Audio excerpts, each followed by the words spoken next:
Hey, ¿qué tal, raza? ¿Cómo están? Espero que estén excelente. Y bueno, el día de hoy vengo a traerles una reseña de un libro muy peculiar. Es este libro, Fantasmas, de Joe Hill.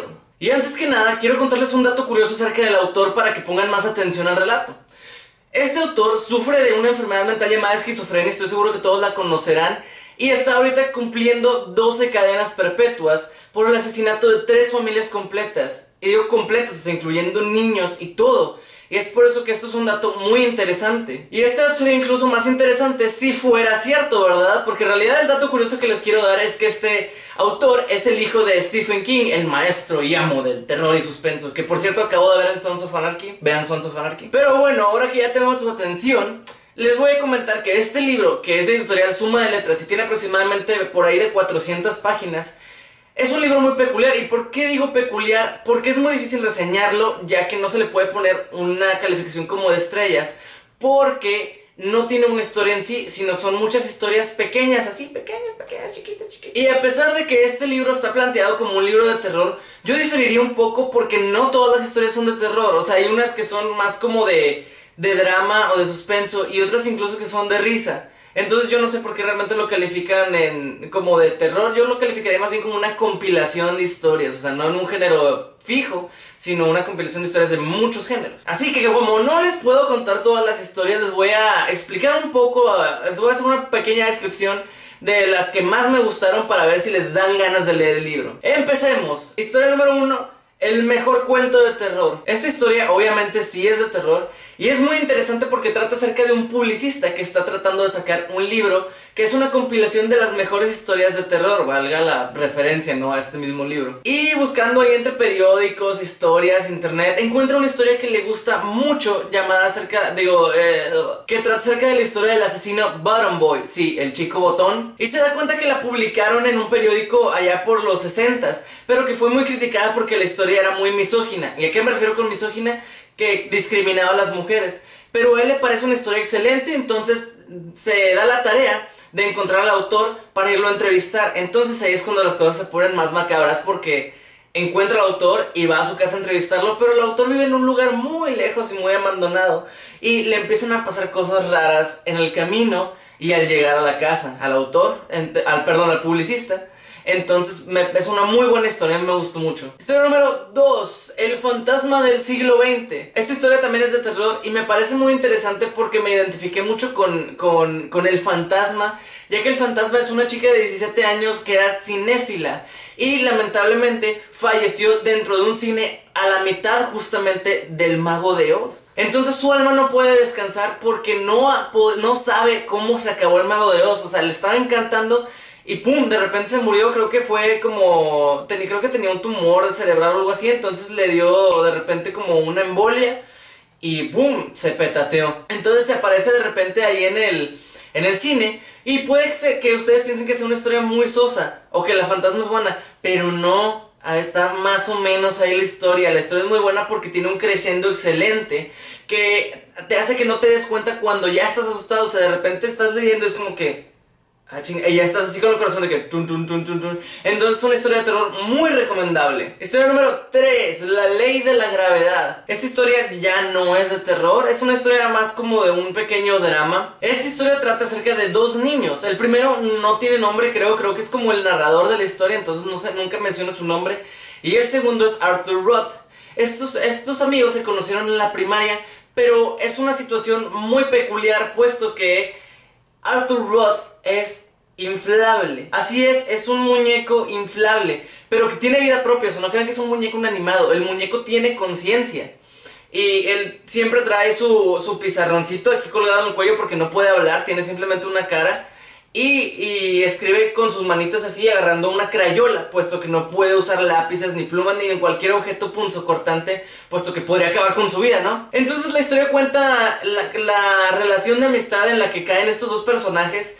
Y es muy bonito porque te hace realmente sentirte parte de la historia. De hecho, yo creo que es una analogía muy grande al tema del racismo. Entonces es una historia muy buena que deben de leer porque deja una lección de vida muy buena. Y fue mi historia favorita de todo el libro. Los hijos de Abraham. Bueno, esta historia obviamente trata acerca de los hijos de Abraham, pero no de cualquier Abraham. de Abraham Van Helsing. Si no saben quién es Abraham Van Helsing, es un cazavampiros. Bueno, en la historia original de Drácula, en el libro de Drácula, los que ya lo hayan leído sabrán que Van Helsing es un doctor, pero se especializa un poco ahí en los temas vampíricos, ¿no? Y para los que no hayan leído el libro, recordarán la película que hizo Hugh Jackman, que es muy diferente el rol ahí, porque casi es un cazavampiros con Hugh Jackman. Pero bueno, deben saber quién es Van Helsing, ¿no? Entonces la historia trata de cómo él entrena a sus hijos en el arte de matar vampiros. Para lo cual los hijos al principio no le creían que existían los vampiros, porque pues obviamente es como que, papá, ¿qué pedo? ¿Eres cazavampiros? Y te pasan la relación padre-hijo con cada uno de sus dos hijos. O sea, con uno se relaciona muy bien porque se le da bien el matar a vampiros, y a otro no porque es muy asustadizo y no quiere saber nada de eso y no quieren meterse en problemas. Entonces ahí te van pasando cómo se desarrolla la relación padres-hijo, y es muy interesante verla. El teléfono negro sí es una historia de terror y trata acerca de un niño que por tratar de ayudar a otra persona a recoger sus víveres afuera de un supermercado fue secuestrada por este mismo tipo que resultó ser un asesino pedófilo. Entonces ahí lo tienen encerrado en un sótano, pero el pedófilo no puede hacerle nada porque llegó de arrimado su hermano. O sea, el hermano del asesino llegó de arrimado a su casa. Entonces el vato no puede hacer nada porque está su hermano arriba, que no paga renta ni nada, está nada más ahí, está como Alan Harper, ¿no? Entonces el niño se da cuenta que en el cuarto en donde está hay un teléfono, el cual él de repente escucha sonar, pero es muy raro porque está desconectado. Al principio, las primeras veces que lo contestaba no escuchaba nada, pero después empezó a escuchar voces de los niños asesinados, los cuales le contaban cosas o le decían cosas, a veces buenas y a veces malas, a veces lo ayudaban o a veces lo asustaban. Entonces te mantiene ahí con el suspenso de no saber qué le van a decir esta vez, cada llamada. Pues realmente sí te crece mucho el suspenso en esa historia. Y por último, la historia de La Capa. Esta historia también, de hecho, se me hace curioso que casi todas las historias se relacionan con dos niños, casi siempre. Trata acerca de dos hermanos que estaban jugando un día en su patio. Entonces uno iba correteando al otro, el grande iba correteando al menor, y el menor se sube a un árbol con la capa de Superman del hermano mayor. Entonces el hermano mayor está como que, bájate, güey, no mames, cabrón, da mi capa. Y el otro niño es como que, no me voy a bajar, puche puto. Entonces de repente se cae la rama, pero pasa algo muy extraño. El niño pequeño que estaba arriba de la rama no se da cuenta, simplemente él se levanta y no está lastimado, no, se cae y se da cuenta que no se lastimó. Pero el niño grande está casi seguro de que lo vio levitar por un momento antes de caer. Entonces a él lo llevan al hospital obviamente para checarlo que no tenga nada. Entonces creo que nada más le entierra una astilla y le deja una cicatriz.